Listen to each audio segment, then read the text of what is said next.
إن يوم الفصل ميقاتهم أجمعين.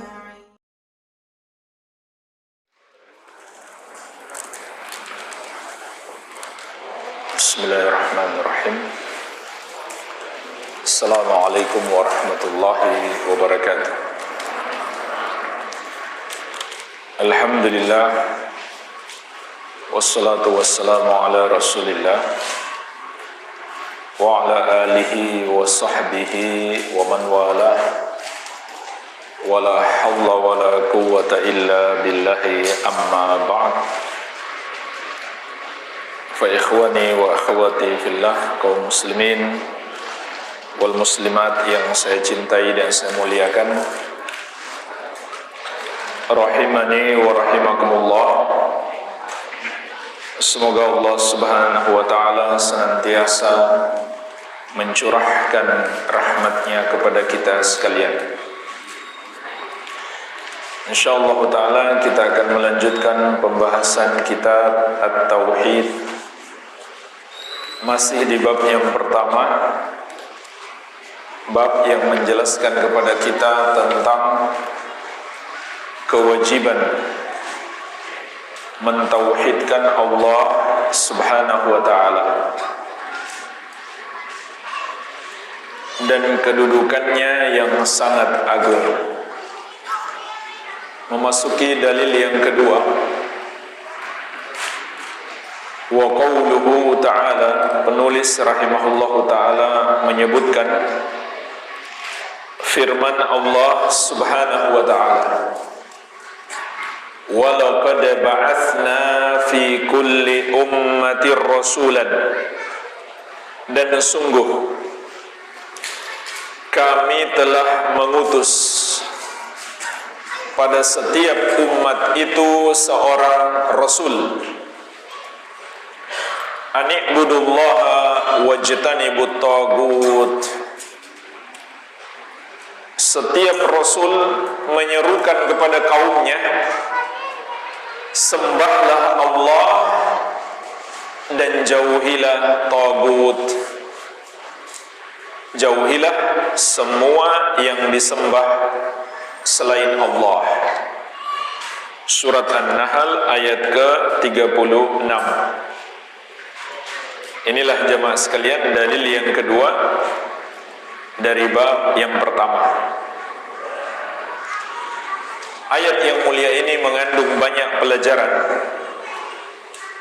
Pelajaran terpentingnya adalah penjelasan tentang misi utama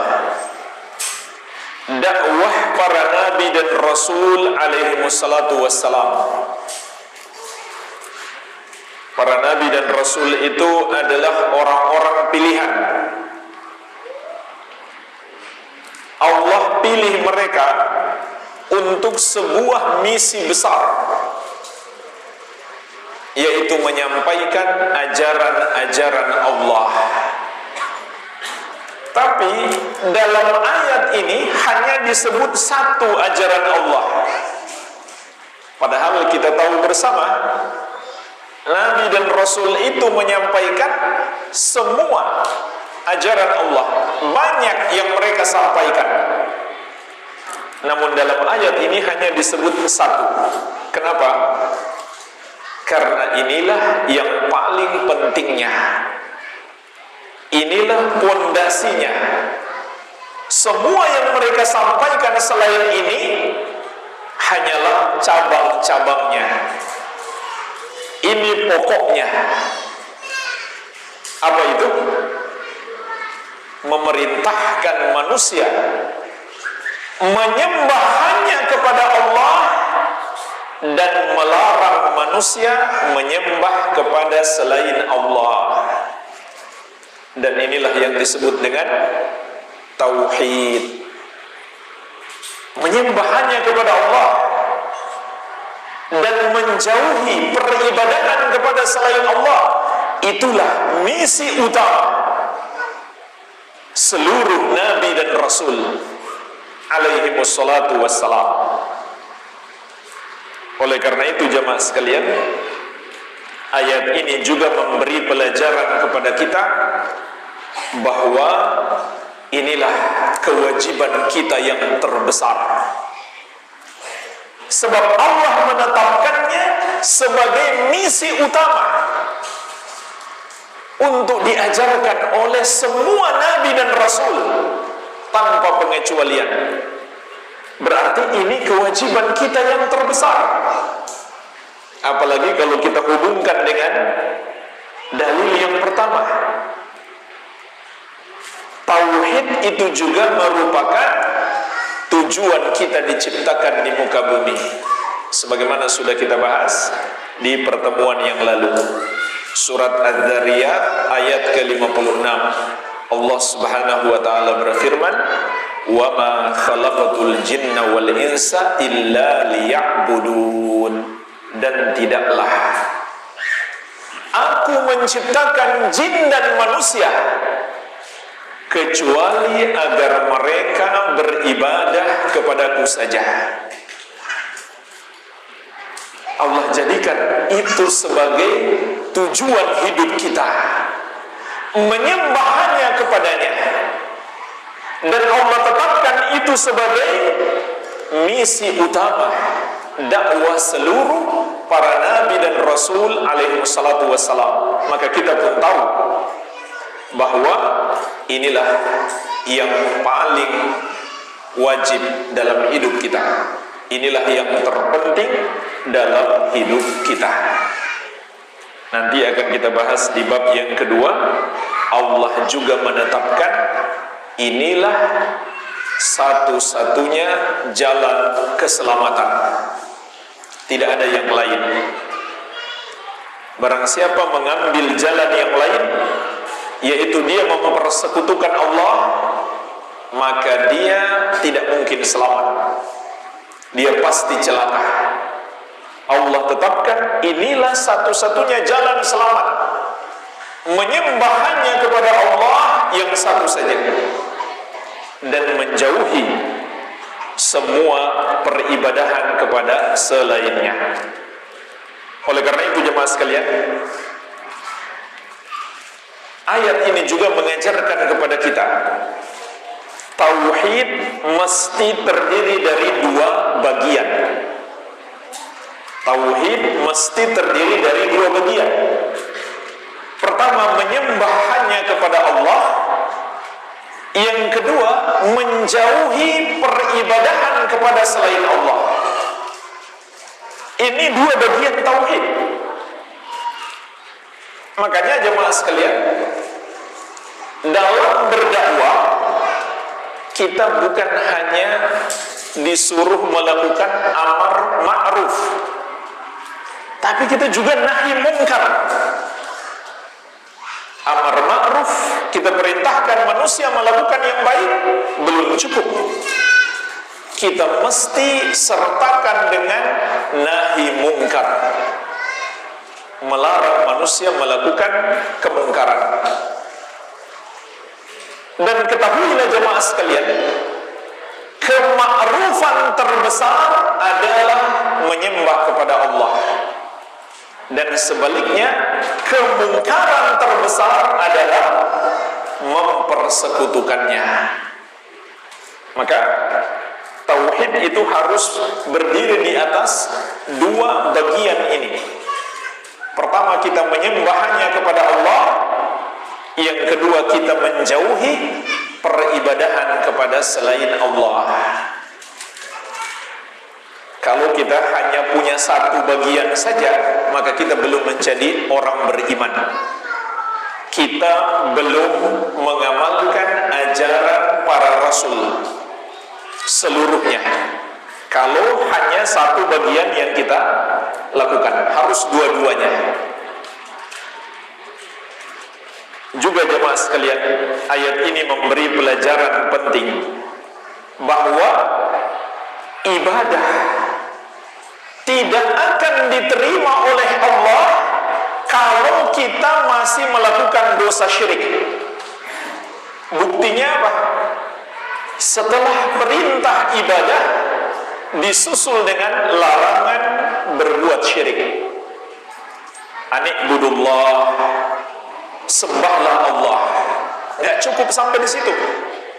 Ada susulan, wajtanibut taghut, dan jauhilah taghut, jauhilah dosa syirik. Menunjukkan syarat diterimanya ibadah kita harus dengan menjauhi dosa syirik. Kenapa jamaah sekalian? Karena dosa syirik itu penghancur amalan. Ada orang ibadah sudah 30 tahun lamanya. Setelah itu dia berbuat dosa syirik, maka rusak semua amalan sepanjang hidupnya. Dan amalan yang hendak dia lakukan tidak akan diterima sampai dia bertobat dari dosa syirik. Ini Allah tegaskan juga dalam banyak ayat. Di antaranya dalam surat Al-An'am ayat 88. Kata Allah, "Walau asyraku lahabita anhum ma kanu ya'malun." Andai mereka berbuat syirik, terhapuslah amalan-amalan yang mereka kerjakan.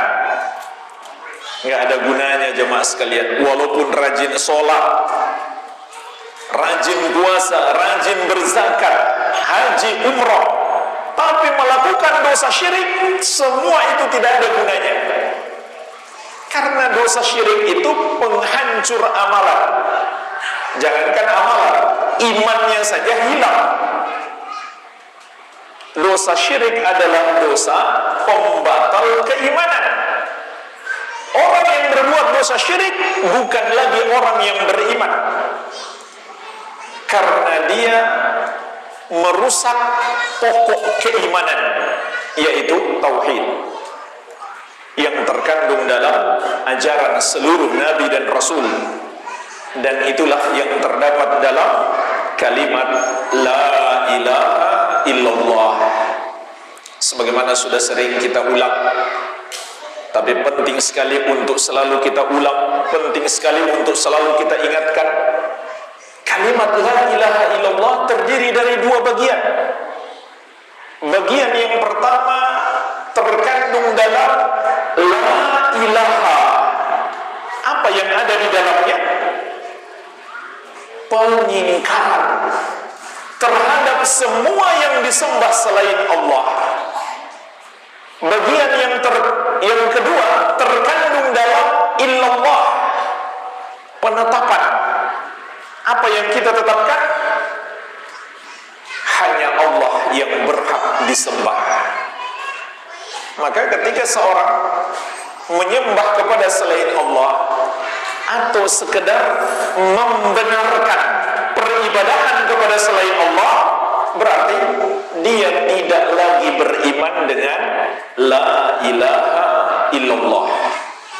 Jadi jemaah sekalian, ini dua hal mesti kita waspadai yang dapat membatalkan kalimat tauhid, membatalkan syahadat kita.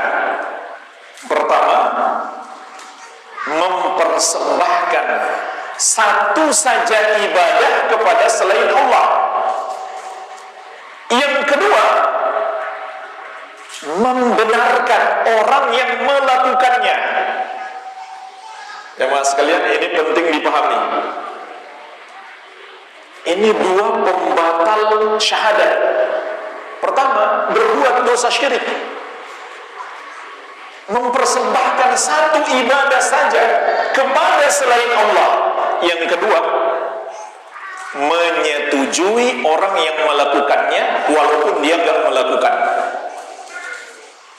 Ada orang menyembah kepada selain Allah, contohnya menyembah Nabi Isa alaihi salam. Dia bilang mereka nggak salah, berarti dia setuju, berarti dia ridho, maka hukum dia sama dengan mereka.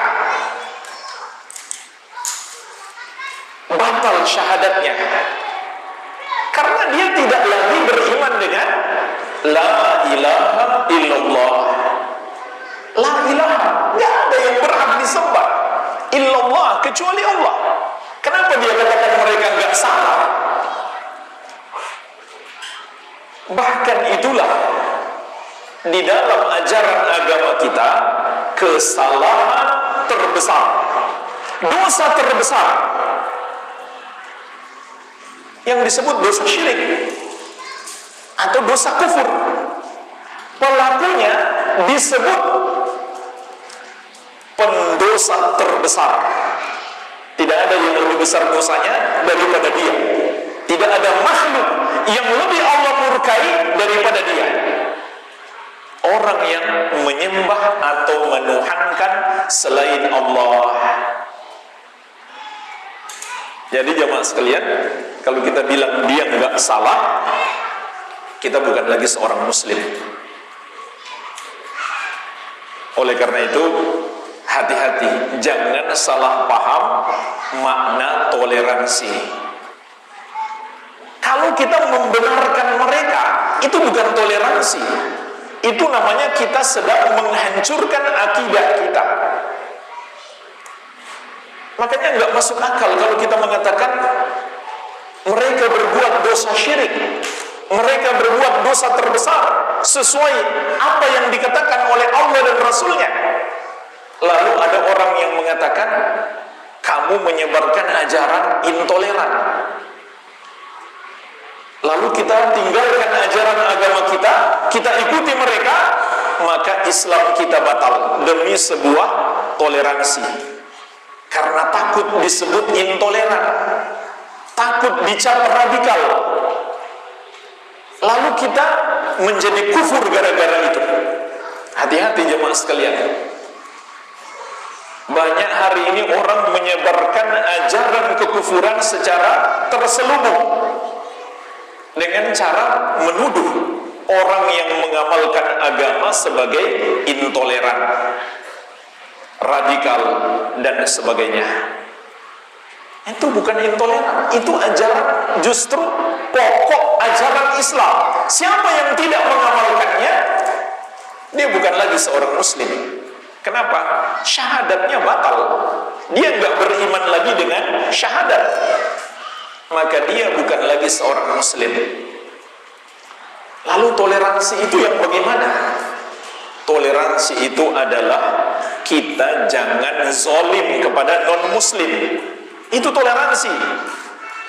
Kalau kita membenarkan mereka, itu bukan toleransi. Itu justru pelanggaran terbesar dalam agama kita. Pelanggaran terbesar jemaah sekalian. Sebenarnya dalam ajaran mereka juga begitu. Mereka anggap kita ini domba-domba yang sesat. Dan dia nggak mau untuk merubah ajaran dia, walaupun sudah jelas salah. Jadi jemaah sekalian, hati-hati. Karena kita takut disebut intoleran, takut dicap radikal, lalu kita malah meninggalkan ajaran agama kita yang paling mendasar.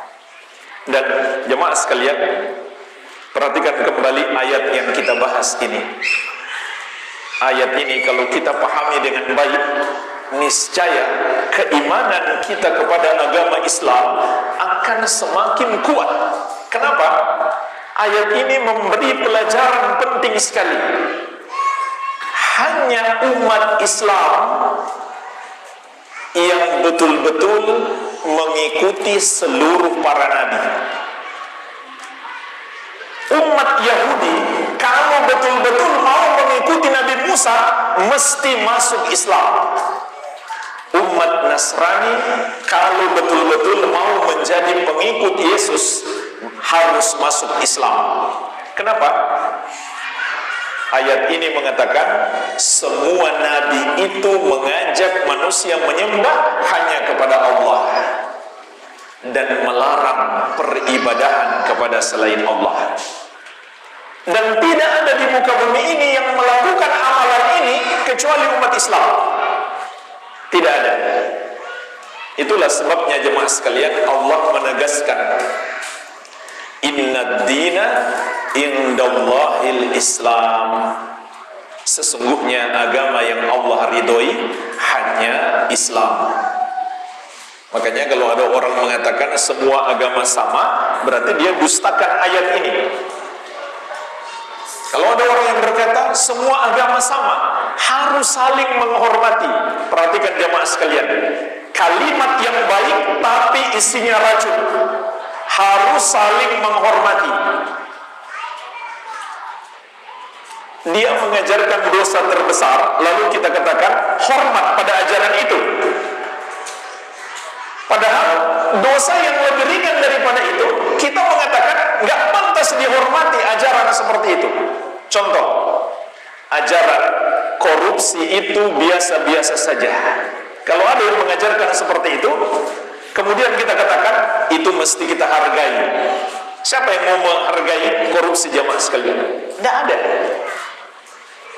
Orang mau zina, berhubungan suami istri, nikah nggak nikah tidak masalah kata dia. Lalu ada orang mengatakan mesti hargai pendapatnya. Siapa yang mau menghargai pendapat seperti itu? Semua bilang salah, itu ajaran sampah. Ini dosa yang lebih besar, menyembah kepada selain Allah. Kok kita bilang mesti dihormati, mesti dihargai? Batal Islam kita jamaah sekalian.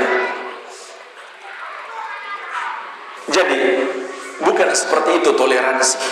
Toleransi itu adalah kita jangan berbuat zalim kepada orang kafir. Islam melarang kezaliman. Ini satu, toleransi.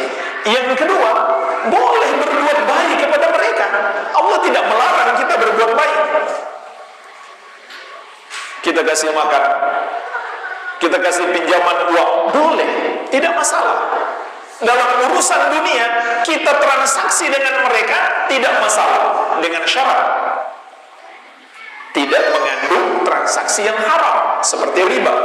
Rasulullah SAW jual beli dengan orang Yahudi, hutang piutang bahkan, padahal Yahudi itu tukang makan riba, tapi beliau tidak ikut riba mereka. Itu toleransi. Jadi jamaah sekalian,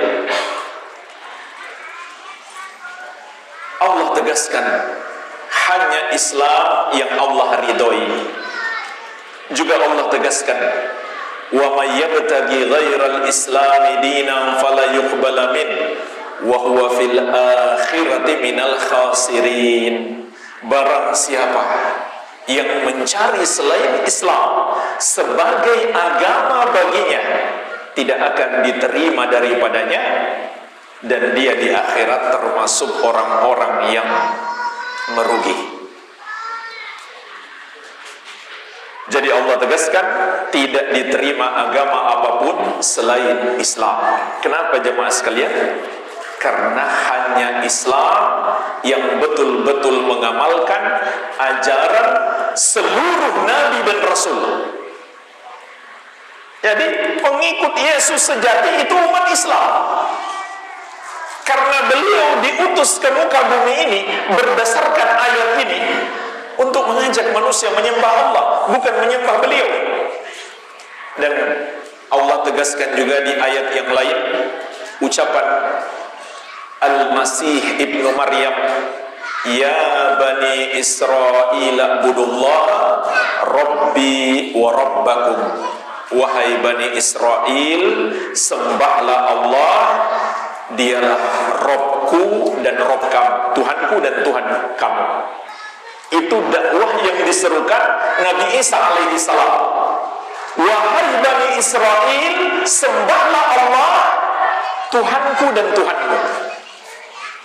Nah jemaah sekalian, kenapa Nabi Isa alaihi salam memanggil wahai bani Israel? Karena beliau adalah Nabi khusus Bani Israel, bukan Nabi untuk selain mereka. Dan inilah di antara perbedaan Nabi Muhammad SAW dan nabi-nabi terdahulu. Persamaannya sama-sama mengajak menyembah Allah dan melarang beribadah kepada selain Allah. Tapi jamaah sekalian, Nabi dan Rasul terdahulu hanya diutus untuk kaumnya saja. Jadi kalau ada orang Jawa mengatakan pengikut Isa, itu salah. Nabi Isa nggak diutus untuk orang Jawa. Beliau itu nabinya Bani Israel, yang diutus untuk seluruh umat manusia hanya satu, Nabi Muhammad sallallahu alaihi wa ala alihi wasallam. Itulah sebabnya Allah jadikan beliau sebagai penutup para nabi. Gak ada lagi nabi setelah beliau, karena gak diperlukan lagi. Untuk seluruh manusia cukup beliau. Bahkan bukan hanya manusia, jin juga. Sebagaimana sudah kita jelaskan di pertemuan yang lalu. Nabinya para jin adalah Nabi Muhammad sallallahu alaihi wa ala alihi wasallam. Dan di ayat yang lain Allah tegaskan, "Qul ya ayyuhan nasu inni rasulullah ilaikum jami'an."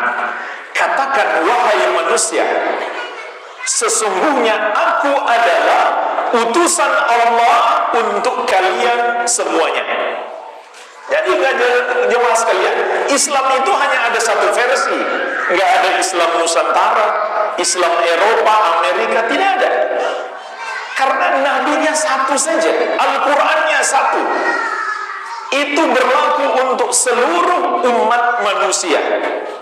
Makanya jemaah sekalian, ulama sampai pada kata sepakat, jika ada yang berkeyakinan ada satu saja, misalkan ajaran Rasulullah SAW yang sudah nggak layak di zaman sekarang, hanya cocok di zaman beliau, atau hanya cocok untuk bangsa Arab, tidak cocok di negeri kita, maka itu juga disepakati ulama, Islamnya batal. Kenapa? Karena berarti dia mengatakan Nabi nggak diutus untuk seluruh umat manusia. Begitu pula ada ajaran bisa sampai tingkatan tertentu dalam beribadah sehingga nggak harus lagi mengamalkan syariat Nabi, karena dia sudah tingkatan tinggi. Maka sama saja dia mendustakan Rasulullah SAW sebagai Nabi untuk seluruh umat manusia. Jadi ini perbedaan antara Nabi Muhammad SAW dan para nabi sebelumnya, walaupun inti ajaran mereka sama. Kalau begitu jemaah sekalian, di sini juga kita bisa memetik pelajaran. Tauhid itu adalah ajaran asli manusia. Ajaran asli manusia adalah tauhid. Karena ayat ini mengatakan semua nabi dan rasul mengajarkan tauhid. Dan nabi yang pertama, manusia yang pertama. Berarti inilah ajaran asli manusia. Dan ini juga Allah sebutkan di surat Al-Baqarah ayat 213. Allah berfirman, "Kanan nasu ummatan wahidata." Dulu manusia adalah umat yang satu. Dulu manusia adalah umat yang satu. Diriwayatkan oleh Al-Bukhari, kata Ibnu Abbas radhiyallahu anhuma, itu bertahan sampai 10 kurun. Manusia semuanya bersatu sejak Nabi Adam alaihi salam sampai 10 kurun. Lalu beliau menjelaskan apa maksudnya mereka bersatu. Maksudnya adalah semua menyembah hanya kepada Allah. Bagaimana mau menyembah Isa? Isa waktu itu belum lahir, masih jauh sekali. Baru 10 kurun umat manusia. Nabi Musa belum lahir, Nabi Ibrahim belum lahir, masih jauh. Ini jarak antara Nabi Adam dan Nabi Nuh. Tidak ada satupun yang mengenal Tuhan selain Allah. Tuhan yang hari ini atau yang mereka anggap Tuhan hari ini disembah oleh miliaran manusia, Nabi Isa putra Maryam belum lahir ketika itu, jamaah sekalian. Mana ada yang menyembah beliau? Nggak ada beliau ketika itu. Masih ribuan tahun yang akan datang baru beliau lahir. Bahkan waktu itu belum ada banjir Nabi Nuh alaihissalam, karena belum ada yang berbuat dosa syirik. Banjir Nabi Nuh itu untuk menghukum orang yang menyembah kepada selain Allah pertama di muka bumi. Itu kisah banjir Nabi Nuh, untuk menghukum orang yang menyembah kepada selain Allah pertama sekali di muka bumi. Nah, zaman antara Nabi Adam dan Nabi Nuh selama 10 kurun tidak ada yang menyembah kepada selain Allah. Itu arti surat Al-Baqarah ayat 213. Kana nasu ummatan wahidata. Dulu manusia adalah umat yang satu. Artinya semua menyembah hanya kepada Allah. Nanti di zaman Nabi Nuh alaihissalam baru terjadi kesyirikan. Insyaallah taala kisah ini ada pembahasan lebih detail dalam kitab ini. Dalam kitab ini ada pembahasan lebih detail tentang kisah ini. Silakan antum baca mungkin di bab yang ke-19. Jadi jemaah sekalian, menyembah hanya kepada Allah itu ajaran asli manusia. Makanya hari ini kalau ada orang yang mengatakan hargailah budaya bangsa, menyembah patung-patung peninggalan nenek moyang kita, maka kita katakan itu bukan budaya asli. Itu berasal dari setan. Yang aslinya manusia hanya menyembah kepada Allah. Patung-patung tidak ada. Patung-patung nggak dikenal manusia pertama sekali. Semua menyembah hanya kepada Allah. Jadi kalau bicara tradisi paling tua, inilah tradisi paling tua. Ajaran aslinya Nabi Adam alaihissalam sampai 10 kurun lamanya. Memang ada perbedaan pendapat ulama tentang arti 10 kurun. Ada yang mengatakan 1000 tahun, tapi ada yang berpendapat 10 generasi. Ini pendapat yang kedua dikuatkan juga oleh Imam Ibnu Katsir dalam kitab beliau Al-Bidayah wan Nihayah. Dan kalau 10 generasi jemaah sekalian, itu bisa jadi puluhan ribu tahun. Karena umat dulu hidupnya lama. Nabi Nuh alaihissalam berdakwah 950 tahun. Dan konon beliau diangkat menjadi nabi dan rasul 300 tahun. Berarti beliau hidup berapa lama? 1250 tahun. Itu umur umat terdahulu. Jadi kalau 10 kurun, 10 generasi, itu paling tidak 10.000 tahun. 10.000 tahun lamanya tidak ada yang menyembah kepada selain Allah. Itu arti surat Al-Baqarah ayat 213. Jadi menyembah kepada selain Allah itu budaya baru. Budaya yang dimasukkan oleh setan di tengah-tengah umat manusia. Kenapa kita katakan itu dimasukkan oleh setan? Itu dosa terbesar.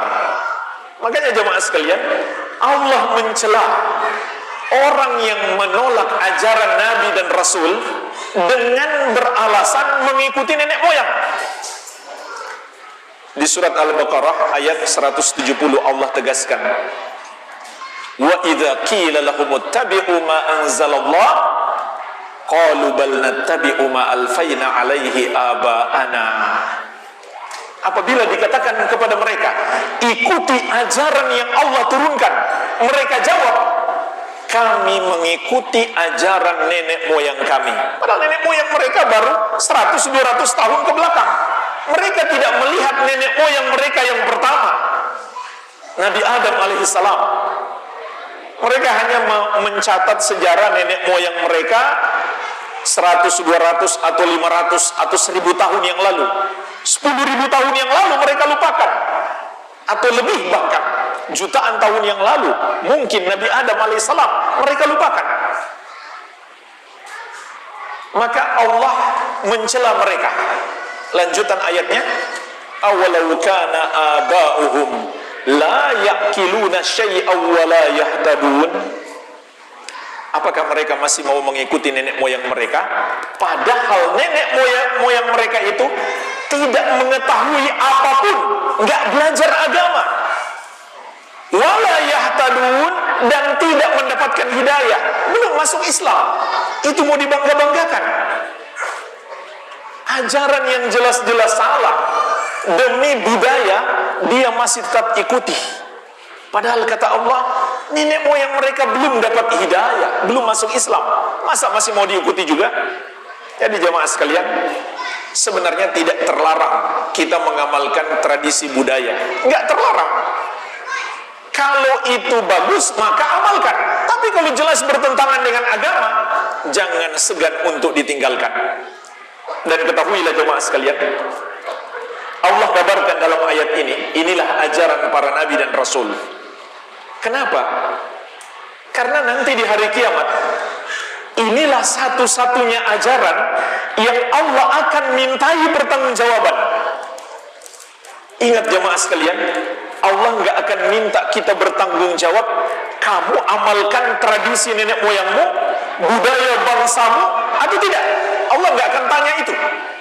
Apa yang Allah akan tanya? Madza ajabtumul mursalin? Apa yang kamu lakukan dengan ajaran para rasul? Kamu amalkan tidak? Kamu bela tidak? Kamu sebarkan tidak? Itu yang kelak Allah akan mintai pertanggungjawaban kepada kita. Bukan ajaran nenek moyang kita, tidak. Justru kalau ajaran nenek moyang kita bertentangan dengan ajaran Nabi dan Rasul, maka kita celaka kalau kita mempertahankannya. Itu justru yang membuat kita celaka. Jadi ingat jemaah sekalian, satu-satunya ajaran yang Allah akan mintai pertanggungjawaban kepada kita kelak, kamu amalkan tidak? Kamu bela tidak? Kamu pelajari dan kamu dakwahkan tidak? Hanya satu saja, ajaran para nabi dan rasul, terutama tentu nabi kita yang mulia, Nabi Muhammad sallallahu alaihi wasallam. Dan ajaran utama beliau sama dengan ajaran nabi-nabi sebelumnya, yaitu mengajak manusia menyembah Allah dan melarang peribadahan kepada selain Allah. Jemaah sekalian, ayat ini juga memberi pelajaran penting. Larangan berbuat dosa syirik itu mencakup dua bentuk larangan. Larangan melakukannya dan larangan mendekatinya. Makanya para nabi dan rasul mengatakan, wajtanibut tagut, jauhilah tagut, yaitu jauhilah semua yang disembah selain Allah.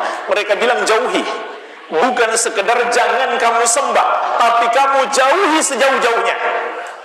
Berarti mendekat saja nggak boleh, apalagi melakukannya. Dan sebenarnya ini juga berlaku umum untuk semua dosa. Kita dilarang melakukannya, kita juga dilarang mendekatinya. Oleh karena itu Allah berfirman, wala taqrabuz zina, jangan kamu dekati zina. Bukan sekedar jangan berzina. Jadi semua yang bisa mengantarkan kepada zina itu juga dilarang. Begitu pula semua yang mengantarkan kepada syirik, maka dilarang. Semua yang mengantarkan kepada syirik itu juga dilarang. Nanti jemaah sekalian, dalam buku ini akan kita bahas, cukup banyak disebutkan oleh penulis apa saja ucapan atau perbuatan belum syirik, tapi kalau kita lakukan nanti kita terjerumus syirik. Ini juga mesti kita jauhi, karena syirik itu punya perangkap-perangkap. Kalau kita sudah masuk ke dalamnya, naudzubillah, tidak lama lagi akan terjerumus dalam dosa syirik.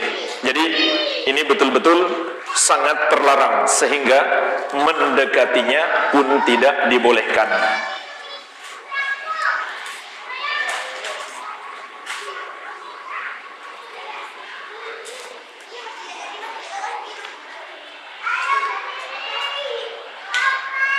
Masih ada waktu? 2 menit lagi. Baik, pelajaran terakhir yang bisa kita petik dari ayat yang mulia ini,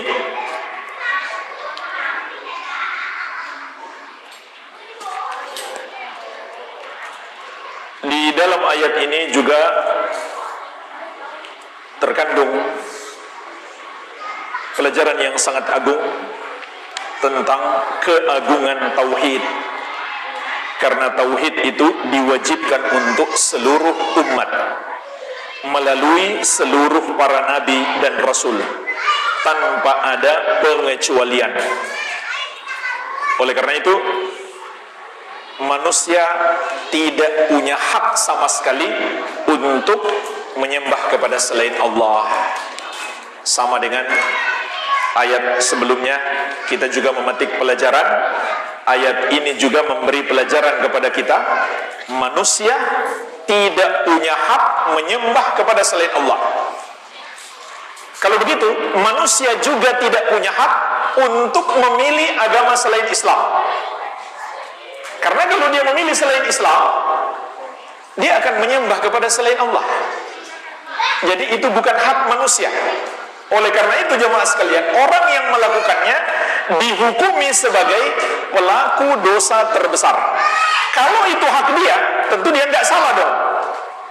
Karena bukan hak dia, maka dia dihukumi sebagai orang yang bersalah. Bahkan bukan hanya bersalah, tapi yang dia lakukan adalah kesalahan terbesar. Walhamdulillah, kita lanjutkan insyaallah setelah sholat isya.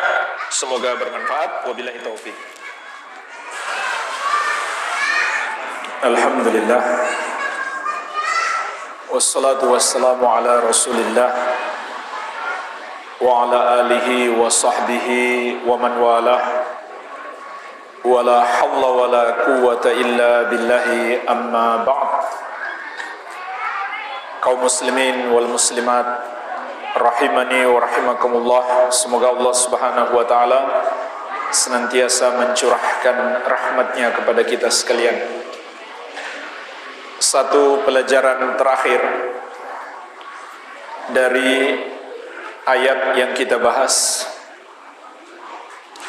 yaitu surat An-Nahl ayat ke-36. Walaqad ba'atsna fi kulli ummatin rasulah an i'budullaha wajtanibut tagut. Dan sungguh kata Allah, kami telah mengutus pada setiap umat itu seorang rasul. Setiap rasul menyerukan kepada kaumnya, sembahlah Allah dan jauhilah tagut. Satu pelajaran terpenting yang bisa kita petik dari ayat ini, sebagaimana dijelaskan para ulama, adalah tauhid harus menjadi prioritas di dalam dakwah kita.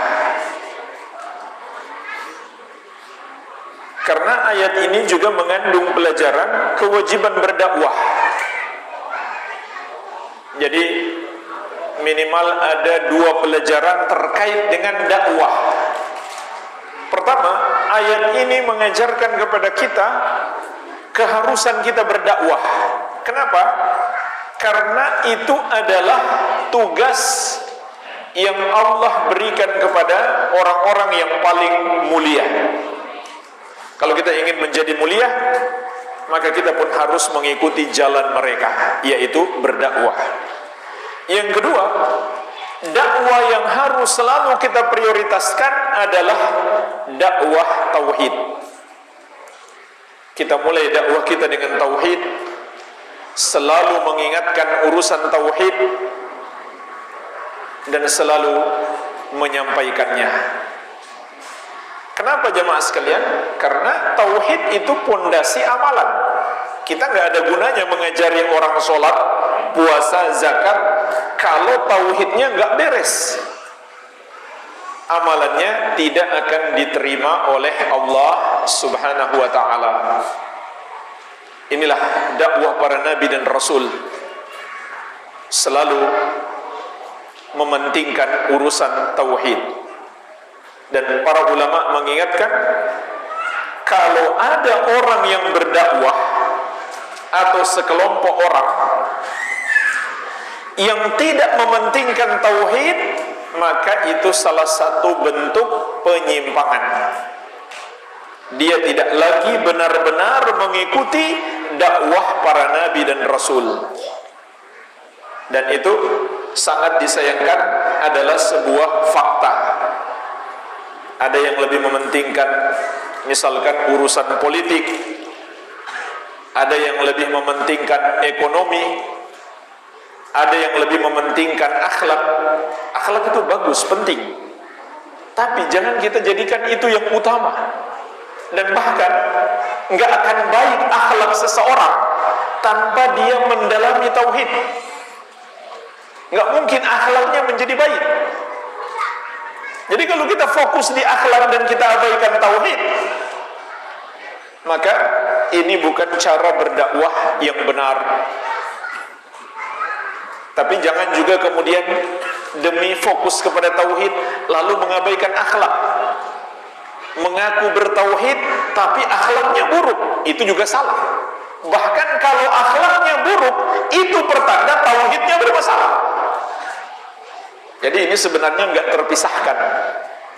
Akan tetapi kita harus tahu mana yang harus selalu lebih dipentingkan, diprioritaskan, diutamakan. Begitu pula sebaliknya jemaah sekalian, jangan kita semangat misalkan melarang orang riba, tapi orang berbuat syirik kita biarkan. Ini salah besar. Kita semangat sekali setiap hari posting di Facebook kita tentang riba, tapi banyak kesyirikan kita tidak tegur, kita tidak amar ma'ruf nahi mungkar. Jadi harus lebih kita semangat dalam mendakwahkan tauhid dan melarang kesyirikan. Ini jalan dakwah para nabi dan rasul alaihi wassalatu wassalam. Dan betapa banyak jemaah sekalian orang yang keluar dari jalan dakwah ini karena dia dalam dakwahnya mengutamakan banyaknya pengikut. Ini juga termasuk kesalahan besar. Demi pengikut yang banyak, maka dia tidak mau membahas tauhid. Karena kalau bahas tauhid mesti membahas syirik.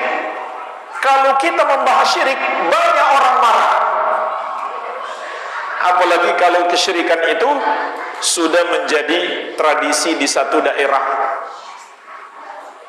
Lihat di medsos hari ini, kalau kita mengatakan ini syirik, itu syirik, tidak sedikit orang marah. Dan sayangnya mereka masih mengaku muslim. Artinya kalau betul-betul muslim, seharusnya dia malah senang ada yang mengingatkan dia tentang bahaya syirik yang dia lakukan, bukannya marah-marah. Tapi itu fakta jemaah sekalian. Yang namanya orang mengingatkan kesalahan orang lain, maka tidak sedikit yang akan tersinggung. Dan inilah sebabnya mengapa Nabi kita yang mulia sallallahu alaihi wasallam dimusuhi habis-habisan. Padahal sebelum beliau diangkat menjadi nabi dan rasul, beliau adalah orang yang paling dicintai oleh bangsa Arab, terutama suku Quraisy atau orang-orang Arab yang mengenal beliau yang di Makkah. Mereka sendiri menggelari beliau dengan Al-Amin, orang yang paling amanah. Hampir-hampir beliau diangkat menjadi pemimpin besar mereka, karena tidak ada orang Arab yang paling mereka cintai melebihi Rasulullah SAW. Tapi jemaah sekalian, ketika beliau mulai mendakwahkan tauhid, tiba-tiba beliau menjadi orang yang paling mereka benci. Mayoritas mereka, enggak semuanya tentunya, sedikit yang beriman, mayoritas mereka sangat membenci beliau. Dan di malam beliau berhijrah ke kota Madinah, mereka sudah bersepakat untuk membunuh beliau. Dan itu semua suku, selain suku yang Nabi SAW berasal darinya, yaitu Bani Hashim dan orang-orang terdekat, semua mengirim utusan seorang pemuda supaya nanti kalau kabilah Nabi Muhammad SAW menuntut balas, akan melawan banyak orang. Dan itu usulan iblis. Iblis masuk dalam rapat mereka dan memberi usulan itu, sehingga mereka sudah sepakat untuk membunuh Rasulullah SAW. Tapi Allah menyelamatkan beliau, namun konsekuensinya beliau harus terusir dari tanah tempat kelahiran ke kota Madinah. Apa sebabnya jemaah sekalian? Ketahuilah sebabnya bukan karena beliau mengajak mereka menyembah Allah, tidak. Bukan itu yang membuat mereka marah. Apa yang membuat mereka marah? Karena beliau sallallahu alaihi wasallam menyalah-nyalahkan mereka. Itu yang membuat mereka marah. Membatil-batilkan, mengkufur-kufurkan, mensyirik-syirikan yang mereka sembah semuanya selain Allah. Itu yang membuat mereka marah. Jadi kalau antum berdakwah untuk banyak pengikut, nggak mungkin bisa mendakwahkan tauhid. Kurang apa akhlak Nabi Muhammad SAW? Akhlaknya yang paling mulia. Bersamaan dengan itu, beliau yang paling dibenci oleh orang-orang musyrik. Kenapa? Suka menyalah-nyalahkan. Jadi ini hati-hati, kalimat racun. Kedengaran bagus, sudahlah, jangan menyalah-nyalahkan. Kedengarannya bagus, tapi di dalamnya mengandung racun. Kalau kita tidak menyalahkan yang salah, kalau kita menyalahkan yang benar, maka itu betul, nggak boleh. Tapi kalau tidak menyalahkan yang salah, apalagi yang salah itu adalah dosa terbesar, dosa syirik, maka itu bertentangan dengan ajaran Rasulullah SAW. Maka orang-orang musyrik marah besar karena Nabi Muhammad SAW menyalah-nyalahkan perbuatan mereka menyembah kepada selain Allah. Anehnya jemaah sekalian, hari ini ada orang yang mengaku muslim juga marah. Apa bedanya dia dengan orang musyrik yang dulu memusuhi Rasulullah SAW? Jadi inilah dakwah para nabi dan rasul, selalu mengutamakan tauhid. Kita punya kewajiban mengajari anak kita, maka ingatlah tauhid yang harus selalu diprioritaskan. Dan tauhid itu adalah benteng terkuat untuk anak-anak kita dari semua bahaya. Apakah bahaya yang mengancam fisik mereka, ataukah bahaya yang mengancam akidah mereka? Tauhid itu adalah sekuat-kuatnya benteng untuk mereka. Jadi tanamkan tauhid terus kepada anak kita sejak dini, maka insya Allah itu adalah benteng terkuat bagi mereka dari semua bahaya, bahaya yang sifatnya duniawi maupun bahaya di akhirat kelak. Walhamdulillah, ini yang bisa kita bahas. Mungkin ada sedikit tanya jawab.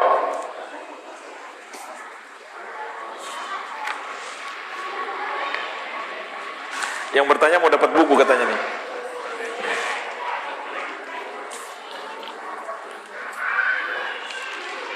Bukunya cuma 7, berarti cuma 7 pertanyaan.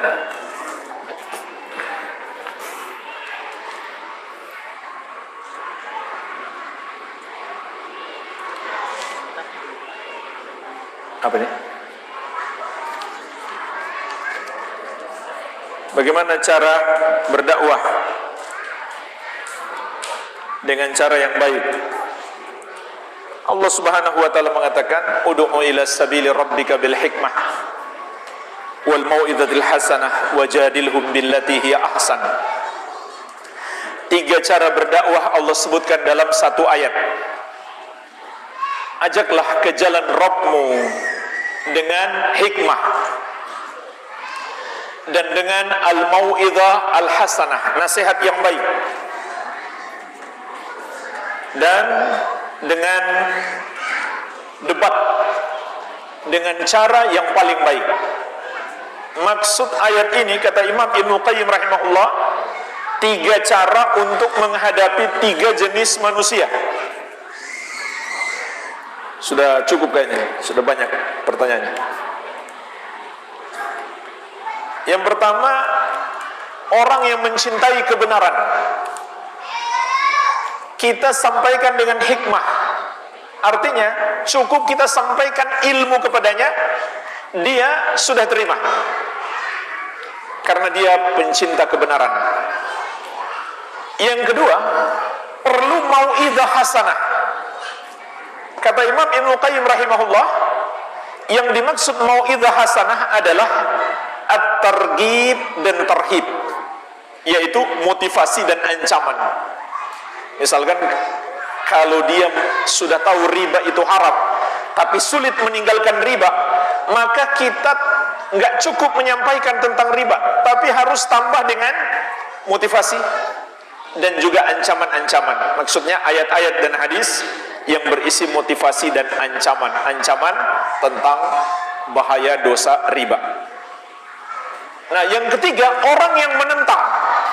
Maka kata Allah, wajadilhum billati hiya ahsan. Debatlah dia dengan cara yang terbaik. Cara yang terbaik itu maksudnya apa? Dengan adab yang baik dan dengan ilmu. Bukan debat kusir, bukan debat saling menghina seperti yang banyak di medsos hari ini. Dan isinya kosong, nggak ada ilmu. Cuma hinaan-hinaan, bulian-bulian. Dan mereka tidak memikirkan pertanggungjawabannya kelak di hari kiamat. Bahasa tulisan di medsos sama saja dengan bahasa lisan. Itu perwakilan bahasa lisan. Kelak akan dimintai pertanggungjawaban oleh Allah Subhanahu wa ta'ala. Jadi debat itu sudah jalan terakhir kalau orang itu menentang. Itu pun kata Allah, debat dengan cara yang baik. Kemudian juga jamaah sekalian, kunci kesuksesan dakwah Nabi sallallahu alaihi wasallam adalah sifat penyayang dan kelembutan beliau. Sebagaimana kata Allah, "Fabima rahmatin minallahi lintalahum walau kunta faddan ghalidhal qalbi lang faddu min haulik." Maka dengan sebab rahmat dari Allah, engkau dapat berlemah lembut kepada mereka, wahai Muhammad. Perhatikan jemaah sekalian, sifat kelembutan kita itu berasal dari rahmat Allah. Artinya, kalau kita nggak punya sifat kelembutan, jangan-jangan Allah tidak merahmati kita. Ini bahaya. Lalu kata Allah, walau kunta faddan ghalidhal qalbi lam faddu min haulik. Kalau seandainya engkau bersikap kasar, lagi keras hatimu, maka mereka akan lari meninggalkanmu. Ini peringatan Allah kepada Nabi Muhammad sallallahu alaihi wasallam. Walaupun beliau berilmu, walaupun beliau punya mukjizat, tapi kata Allah, kalau kamu kasar lagi keras, mereka akan tinggalkan kamu. Ini peringatan kepada Nabi sallallahu alaihi wasallam. Apalagi kita sudah ilmu sedikit, masih disertai dengan cara-cara yang keras, kasar, maka sulit diterima orang. Tapi jamaah sekalian, bedakan antara sifat keras dan kasar dengan sifat tegas dalam menyampaikan kebenaran. Ini dua hal yang berbeda. Tegas menyampaikan kebenaran itu harus, tapi kasar dan keras nggak boleh. Nggak boleh caci maki orang, nggak boleh menghina orang, nggak boleh merendahkan orang. Sampaikan kebenaran dengan penuh ketegasan. Yang benar katakan benar, yang salah katakan salah. Tidak peduli walaupun seisi dunia nggak setuju. Kalau Allah bilang benar, kita katakan benar. Allah bilang salah, kita katakan salah. Walaupun mayoritas masyarakat tidak setuju. Itu namanya ketegasan. Jadi jangan kita salah kaprah. Nabi SAW mengajarkan kepada kita kelembutan, tapi tidak meninggalkan ketegasan. Begitu pula jemaah sekalian, termasuk metode dakwah Nabi SAW adalah melembutkan hati orang. Caranya bagaimana? Berbuat baik kepadanya. Apakah dengan hadiah, dengan harta, atau dengan apa saja yang kita bisa. Ini cara yang digunakan Nabi SAW. Bahkan ada orang kafir, Nabi SAW memberikan kepadanya kambing sebanyak 1 lembah. Gak tanggung-tanggung dikasih jemaah sekalian. Demi agar hatinya itu lembut untuk menerima Islam. Maka orang itu pulang kampung, bukan hanya dia masuk Islam, dia teriak di kampung, wahai kaumku, ayo kita masuk Islam. Satu kampung masuk Islam, jemaah sekalian. Alasan dia apa? Karena Muhammad kalau ngasih sedekah, ini nggak tanggung-tanggung. Kalian lihat ini kambing sebanyak ini, pemberian Muhammad. Jadi dia terpesona kalau ngasih sedekah nggak tanggung-tanggung. Bukan sedekahnya, bukan sekedar sedekahnya, tapi ngasihnya banyak sekali. Jadi ini termasuk metode yang bagus dalam berdakwah. Kalau kita berakhlak buruk, kita tidak berbuat baik, malah semakin berat orang menerima kebenaran. Ini siapa yang bertanya ini? Silakan ambil bukunya nih.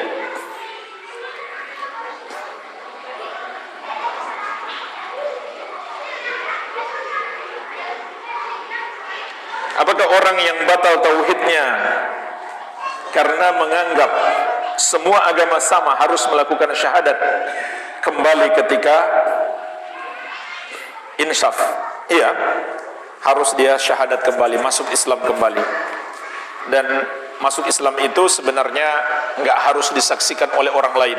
Dia ucapkan syahadat sendiri, dia taubat sendiri, maka dia sudah menjadi muslim. Kenapa orang yang mau jadi mu'alaf mesti disaksikan, bahkan sering diadakan di masjid? Memang ada sisi positifnya, bagus, tapi bukan syarat. Bukan syarat. Bagusnya di mana? Ya kita sebagai muslim tahu ini saudara kita, iya kan?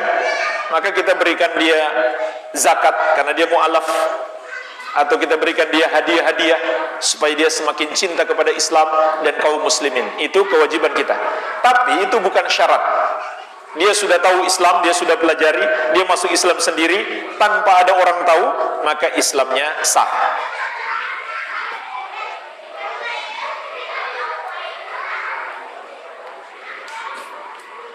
Bagaimana hukumnya mendatangi kematian orang kafir atau melayat? Ini pernah ditanyakan kepada Syekh bin Baz rahimahullah, maka kata beliau, itu tidak dianjurkan bagi kita.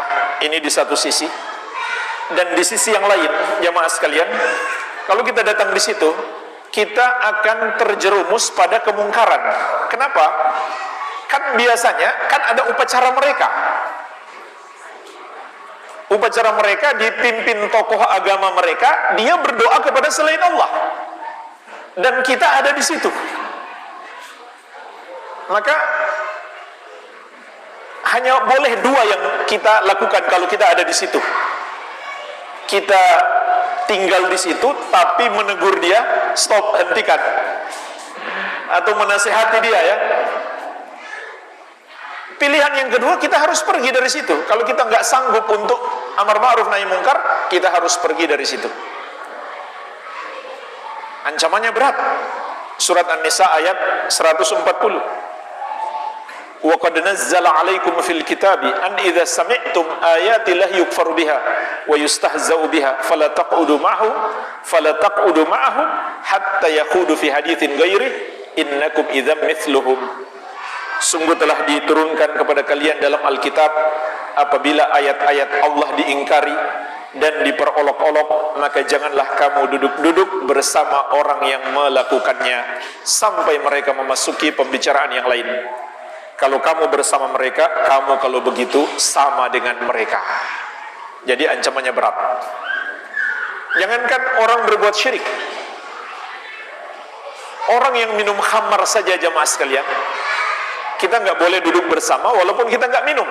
Kata Nabi SAW, "Man kana yu'minu billahi wal yawmil akhir, fala yajlis ala ma'idatin yudaru 'alaiha al-khamru."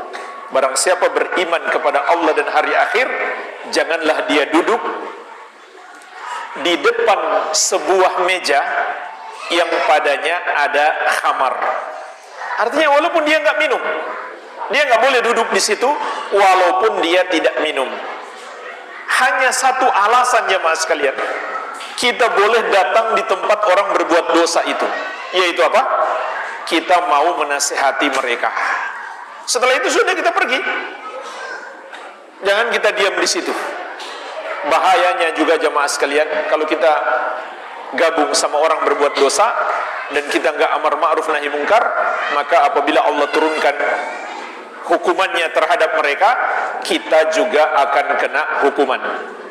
Sebagaimana Allah ingatkan, wattaqu fitnatan la tusibanna alladzina zalamu minkum khassah.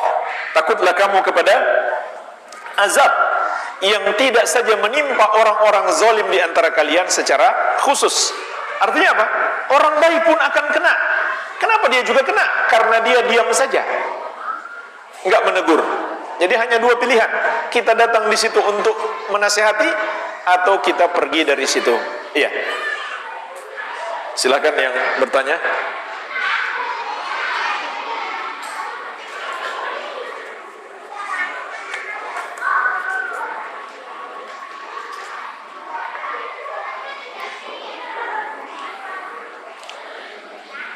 Dosa syirik penggugur amalan, seperti percaya kepada dukun. Apalagi yang masuk dosa syirik? Sangat banyak. Nah, makanya baca buku ini. Yang bertanya silakan ambil bukunya. Di sini penulis rahimahullah menjelaskan tidak kurang dari 40 macam syirik. Kalau digabung syirik besar dan syirik kecil, kurang lebih 40. Tafadhol antum baca ya. Ini buku jangan antum baca pas kajian saja, setiap hari baca. Dan bagusnya dihafal dong. Gimana kita mau nyampaikan kepada orang kalau kita nggak hafal? Kita cuma bisa mengatakan ada hadisnya. Dulu nggak hafal, sekarang lupa. Hafalkan hadisnya.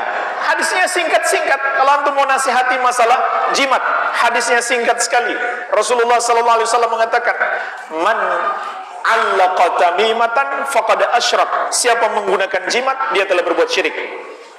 Singkat-singkat saja hadisnya. Hafalkan jemaah sekalian. Kalau ada yang cukup panjang, nggak apa-apa, dilewati dulu.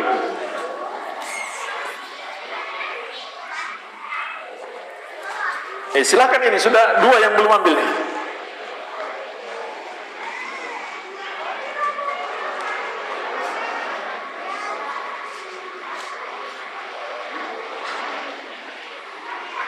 Ketika saya sakit dan berobat, saya dan keluarga saya terlalu mempercayai obat-obatan.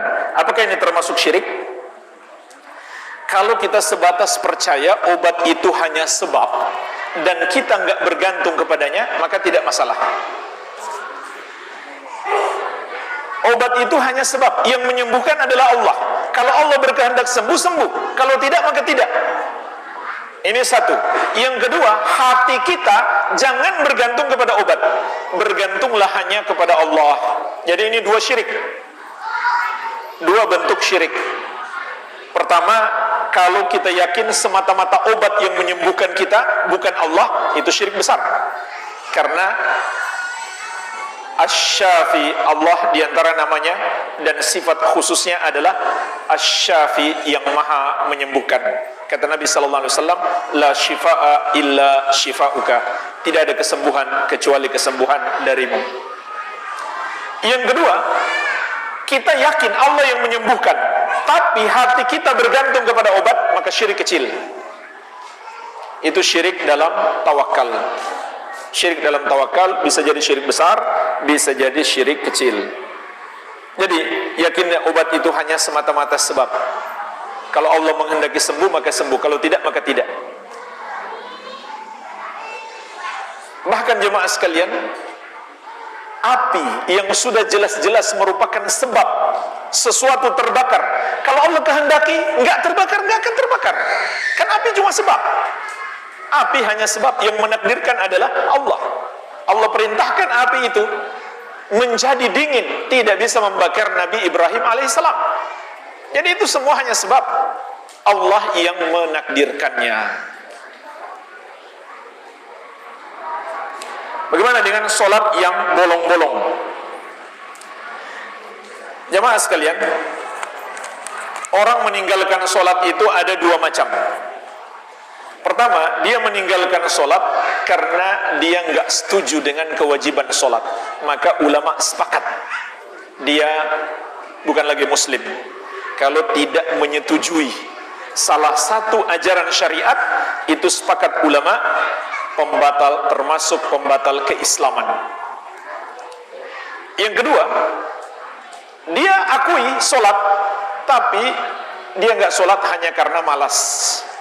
Maka mayoritas ulama dari kalangan Malikiyah, Syafi'iyah, dan Hanafiyah mengatakan dia pelaku dosa syirik kecil. Artinya pelaku dosa terbesar, tapi dia masih muslim. Ini pendapat mayoritas ulama. Pendapat dalam mazhab Hambali, dia kafir, kufur besar kalau meninggalkan sholat wajib. Dan hukumannya yang harus diberikan oleh negara, kata mazhab Hambali, dihukum mati, murtad. Maliki dan Syafi'i mengatakan dia nggak murtad, tapi mereka mengatakan dia harus dihukum mati. Kalau antum mau terapkan mazhab Syafi'i, kata mazhab Syafi'i, orang yang nggak sholat hukumannya hukuman mati, walaupun mereka nggak katakan dia murtad, dia masih muslim, tapi hukumannya harus hukuman mati, kecuali dia tobat. Kalau mazhab Hanafi, mereka mengatakan nggak sampai dihukum mati, penjara seumur hidup sampai dia tobat. Kalau nggak tobat, jadi penjara terus. Tapi sekarang seakan-akan korupsi lebih besar dosanya daripada meninggalkan sholat. Betul, korupsi dosa besar, iya, kita sepakat. Tapi meninggalkan sholat jauh lebih besar. Nah, Imam Ibnu Qayyim rahimahullah menyebutkan dalam Kitabus Shalah, ulama semuanya sepakat meninggalkan sholat lebih besar dari semua dosa besar selain syirik. Lebih besar daripada membunuh, lebih besar daripada riba, lebih besar daripada mencuri, lebih besar daripada minum khamar, semuanya. Kalau itu sepakat ulama. Cuma statusnya dia kafir atau tidak, di situ ulama beda pendapat. Dan kita mesti takut, jangan-jangan kafir beneran. Karena hadisnya itu banyak sebenarnya. Di antaranya Nabi sallallahu alaihi wasallam mengatakan, al-ahdul ladzi bainana wa bainahumus shalah faman tarakaha faqad kafar. Perjanjian antara kami dengan mereka adalah salat. Siapa meninggalkannya maka dia kafir. Ya, intinya ini sangat berbahaya. Harus kita bertobat dari perbuatan dosa ini dan tidak lagi melakukannya.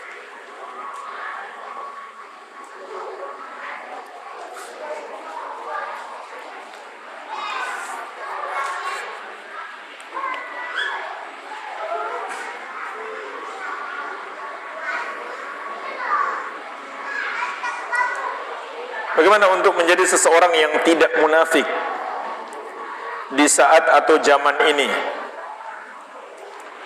Ketika sudah berkeluarga, cara efektif apa untuk mengarahkan keluarga kita agar bisa menjadi tidak munafik? Cara yang terbaik adalah memberikan pendidikan keimanan, terutama terkait dengan tauhid. Kemudian, jemaah sekalian, kita kalau berbicara pendidikan keluarga, sesungguhnya di antara kunci utama kita sukses dalam mendidik keluarga adalah perbaiki hubungan kita dengan Allah. Maka ini di antara sebab Allah menjaga keluarga kita, baik dari bahaya berupa dosa atau bahaya yang menimpa fisik mereka. Dan lihatlah bagaimana Allah menjaga harta anak yatim. Anak yatimnya dan hartanya dijaga oleh Allah. Dalam kisah Nabi Musa dan Nabi Khidir, Allah perintahkan Nabi Khidir untuk membuat pagar supaya harta anak itu terjaga. Apa alasannya? Kata Allah, wa kana abuhuma solihah. Ayah kedua anak itu adalah orang soleh, maka Allah menjaga mereka. Ini jemaah sekalian, jangan kita lupakan. Menjaga keluarga kita, baik menjaga dari dosa atau menjaga dari bahaya yang menimpa fisik. Di antara cara yang paling penting adalah jaga hubungan kita dengan Allah, ketaatan kita kepada Allah. Kalau kita mau melakukan dosa, ingat, bahaya bukan hanya mengancam kita, mengancam keluarga kita juga. Artinya Allah nggak jaga mereka. Begitu pula sebaliknya, kalau kita mau melakukan amal ketaatan, ingat, itu berdampak kepada keluarga kita. Makanya Imam Sa'id bin al-Musayyib, kalau beliau mau sholat sunnah, terkadang dia ngomong kepada anaknya, wahai anakku, saya perbanyak sholat sunnah karena kamu. Maksudnya gimana? Supaya Allah menjagamu. Jadi ini penting dalam pendidikan dan penjagaan terhadap keluarga kita, hubungan kita dengan Allah.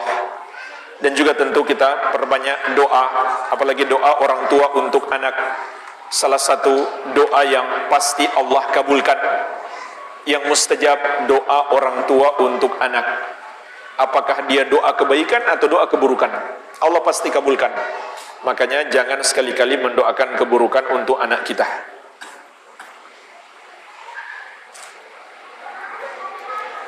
Saya berkeinginan anak saya selalu membaca Al-Quran. Saya selalu berdoa, tapi sebaliknya malah mendengarkan musik. Ya, harus dilarang. Orang tua harus melakukan amar ma'ruf nahi mungkar, harus dilarang. Dan Imam Ibnu Hajar Al-Haytami, imam besar dalam mazhab Syafi'i, memiliki sebuah buku bagus. Beliau berjudul Az-Zawajir an Iktirafil Kabair, penjelasan tentang dosa-dosa besar. Dan beliau memasukkan termasuk kategori dosa besar adalah bermain musik dan mendengarkan musik.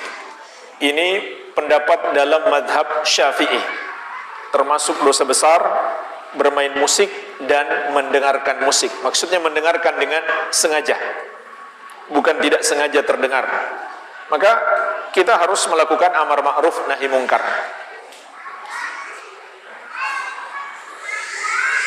Begitu pula ajak anak kita menghadiri kajian-kajian, berjumpa dengan orang-orang soleh, bergaul dengan kawan-kawan yang baik. Dan larang dia, batasi dia dari pergaulan dengan kawan-kawan yang buruk akhlaknya, yang tidak baik agamanya. Ini sangat besar pengaruhnya terhadap anak-anak kita. Begitu pula jemaah sekalian, yang sangat penting adalah kita mesti tahu apa yang ditonton anak kita dengan HP-nya. Mesti kita tahu apa yang dia lihat, dan kita larang dia melihat yang bertentangan dengan syariat. Walhamdulillah, pilihan-pilihan untuk menonton yang baik-baik itu sudah cukup banyak. Itu sudah cukup banyak. Berikan itu sebagai alternatif untuk mereka. Bagaimana kalau pelaku kesyirikan itu sangat sulit untuk diingatkan, bahkan jadi marah kepada yang mengingatkan? Pelaku kesyirikan itu seakan-akan dia benar, semua jadi terpengaruh. Yang benar sepertinya salah.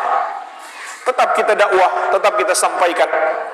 Tugas kita hanyalah menyampaikan. Diterima atau tidak sudah bukan urusan kita, itu sudah urusan Allah. Tugas kita hanyalah menyampaikan. Dan ketahuilah jemaah sekalian, kalau kita menyampaikan lalu orang menolak, bisa jadi orang yang sama itu 10 tahun yang akan datang dia ingat apa yang kita sampaikan. Jadi tugas kita hanya menyampaikan. Bisa jadi orang itu dapat hidayah 5 atau 10 tahun yang akan datang dengan sebab dakwah yang kita sampaikan. Maka tidak usah berkecil hati, terus berdakwah, terus sampaikan. Tetapi hendaklah kita meningkatkan kualitas ilmiah. Sering orang menolak karena kita menyampaikan kurang meyakinkan, tidak ada dalilnya. Kita hafalkan dalilnya, kita sampaikan dalilnya, insya Allah itu lebih membekas di hati orang. Karena ayat Al-Quran dan hadis itu penuh dengan keberkahan. Kalau kita bacakan, insya Allah akan memberikan pengaruh di hati orang. Dan paling tidak setan-setannya lari.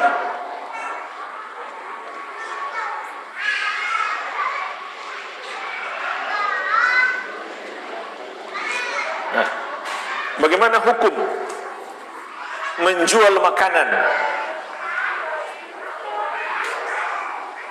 untuk kegiatan yang bertentangan dengan syariat. Ya, hukumnya sama saja membantu. Sama saja membantu. Allah berfirman, wala ta'awanu 'alal itsmi wal udwan. Jangan kamu tolong-menolong dalam dosa dan permusuhan. Tapi kalau kita nggak tahu menahu, mereka mau buat apa tidak masalah. Dan kita juga nggak harus tanya. Kita juga tidak harus bertanya dosa-dosa mereka. Tapi kalau kita sudah tahu ini makanan buat acara yang bertentangan dengan syariat, maka kita nggak boleh bantu. Membantunya sama sekali sama saja dengan menolong mereka untuk melakukan perbuatan dosa. Walaupun di satu sisi kita dapat untung, tapi tetap itu tidak dibolehkan karena sama saja membantu perbuatan dosa.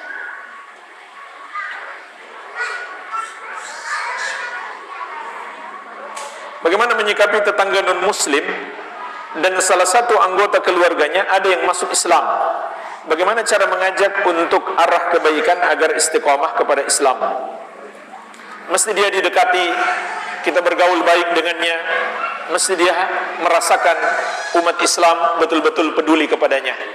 Dan ini sebenarnya kepada semua umat Islam, karena kita sebagai umat Islam itu satu tubuh. Cuma orang yang baru masuk Islam mesti kita beri perhatian khusus, karena dia mu'allaf, al-mu'allafatu qulubuhum. Orang al-mu'allafatu qulubuhum itu artinya, mu'allaf itu maknanya orang yang mesti kita lembutkan hatinya supaya makin cinta kepada Islam. Dan siapa lagi yang melakukan itu kalau bukan umat Islam?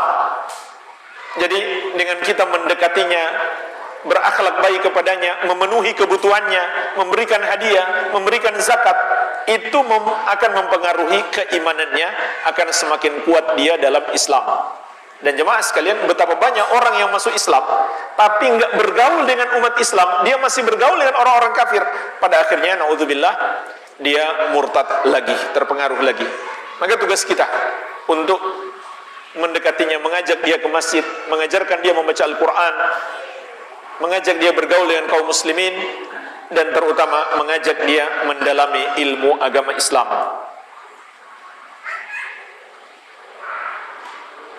Apa saja yang menjadi penghalang hidayah dan bagaimana cara mengatasinya? Kalau kita globalkan jemaah sekalian, penghalang hidayah itu,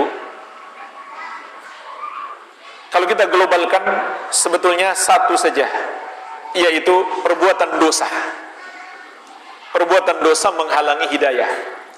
Kalau kita rinci sedikit, dosa itu sebabnya apa? Syahwat dan syubhat. Maka secara garis besarnya ini dua penghalang hidayah, syahwat dan syubhat. Dia sudah tahu yang dia lakukan salah, tapi dia lebih memilih untuk mendahulukan syahwatnya. Nah, yang lebih berbahaya syubhat. Kalau syubhat yang salah dia anggap benar, ini lebih berbahaya. Ini lebih sulit bertobat. Orang yang kena syubhat, yang salah dia anggap benar. Jadi secara garis besarnya penghalang hidayah itu sebenarnya hanya ada dua, syahwat dan syubhat. Maka bagaimana menghadapi dua penghalang hidayah ini? Syahwat dihadapi dengan kesabaran, syubhat dihadapi dengan keyakinan yang benar yang dibangun di atas dasar ilmu. Kemudian disertai dengan banyak berdoa kepada Allah Subhanahu wa ta'ala.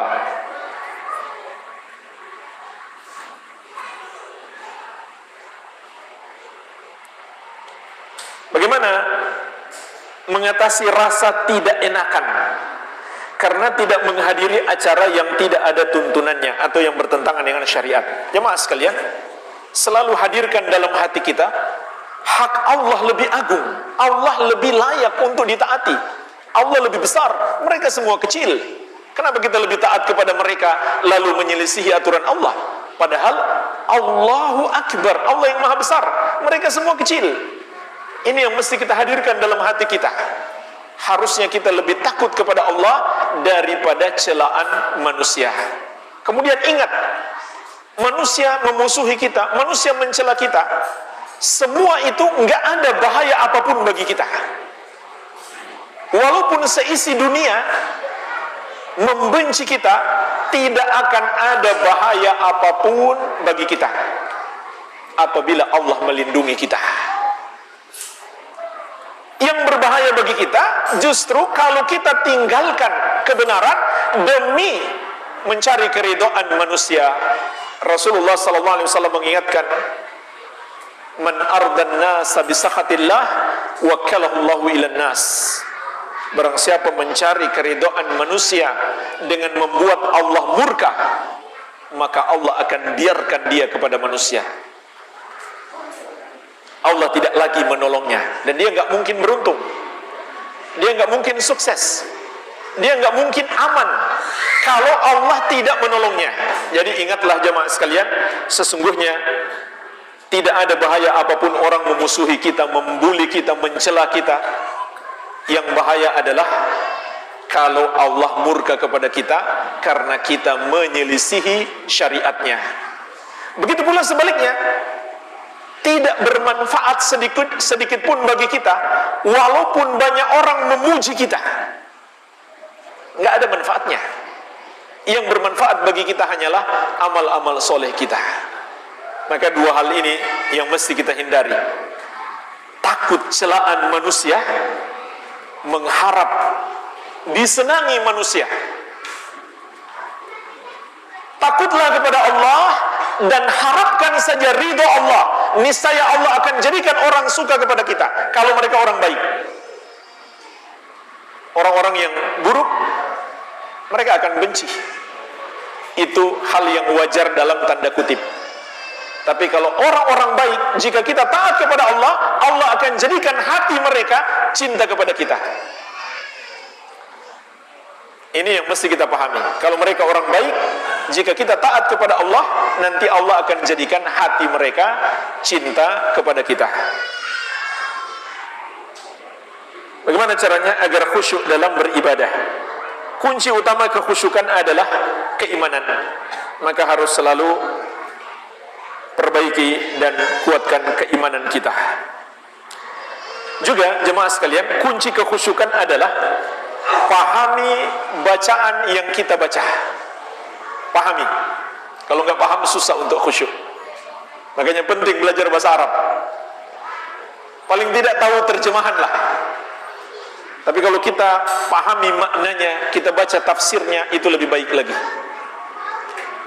Dan hadirkan ketika kita sholat, misalkan kita sedang berdiri di hadapan Allah, itu yang mesti kita hadirkan dalam hati kita. Maka kita hadirkan hati saat membaca setiap lafaz dalam zikir maupun doa ataupun ayat-ayat Al-Quran. Ini sangat membantu kekhusyukan.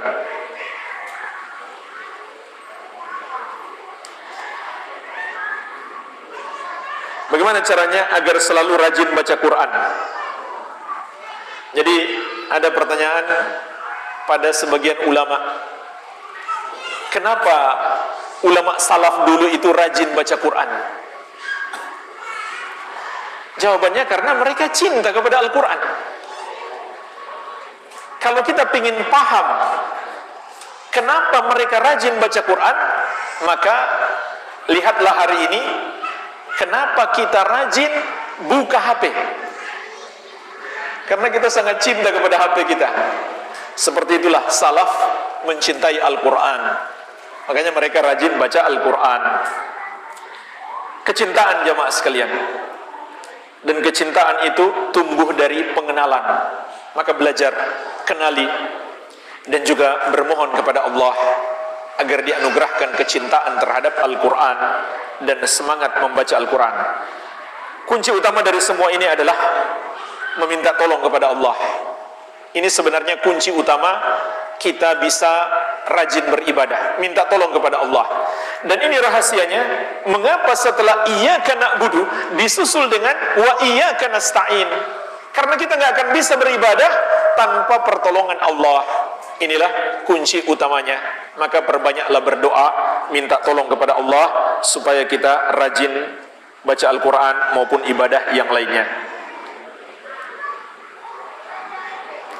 Berdosakah kita bila membiarkan teman baca Qur'annya banyak yang salah karena enggak enak kita diam saja? Ya, berdosa. Wajib kita melakukan amar ma'ruf nahi mungkar. Dan amar ma'ruf nahi mungkar itu fardu kifayah. Hukumnya fardu kifayah. Jadi kalau satu sudah melakukan, yang lain selamat sudah. Tapi kalau semua nggak lakukan, semuanya kena dosa. Jadi mesti ada minimal satu orang yang melakukannya. Apalagi kalau dia salah, jamaah sekalian. Kita kalau lihat orang salah dan kita biarkan, itu sama artinya kita nggak sayang sama dia sebenarnya. Ini logika yang mesti kita pahami. Kalau kita lihat orang berbuat salah dan kita biarkan saja, sama artinya kita nggak sayang sama dia. Jangan kita bikin logika yang salah. Kalau kita tegur, nanti dia marah, nanti hubungan jadi kurang bagus. Itu logika yang salah. Itu adalah resiko yang mesti kita terima. Makin orang menentang kita menegur, pahala makin besar. Itu logika yang benar. Orang menolak, kita sampaikan, justru pahalanya makin besar. Kenapa? Karena perlu kesabaran yang lebih banyak, maka pahalanya makin besar. Jadi jangan sampai kita nggak mau menegur orang karena nggak enak, nanti dia tersinggung. Justru karena rasa cinta kita kepada dia, jika dia salah, kita tegur. Tentu tegur dengan cara yang baik. Ya. Wallahu alam. Mungkin ini saja yang bisa kita bahas. Semoga bermanfaat. Yang benar itu dari Allah, yang salah dari kebodohan kami dan dari syaitan. Kita mohon ampunan kepada Allah. Subhanakallahumma bihamdik, asyhadu an la ilaha illa anta, astaghfiruka wa atubu ilaik. Wa sallallahu ala nabiyyina Muhammadin wa alihi wasallam. Walhamdulillahi rabbil alamin. Wassalamu alaikum warahmatullahi wabarakatuh.